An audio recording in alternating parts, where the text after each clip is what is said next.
Amy. You made some really great points in your video about all three counseling sessions. And I really like how you kind of like summed up each of the endings of the counseling sessions. How you mentioned the first one, the brainstorming.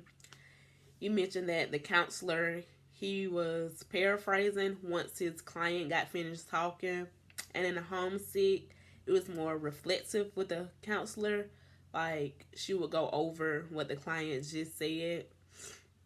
And in the third one, it was more rephrase. It would rephrase what the client just recently said, but then he will also lead into another question with what they've previously just mentioned.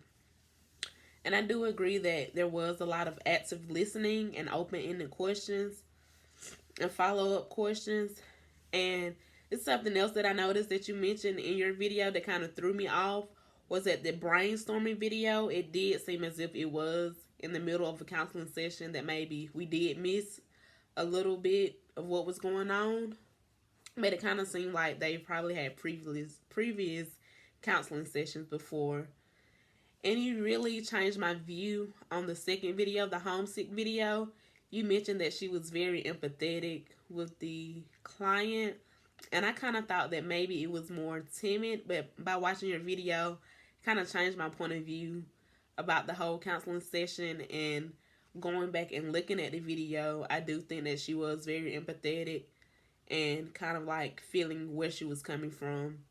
And kind of trying to feel what she was feeling by being in a new town and trying to figure out the different connections that she has made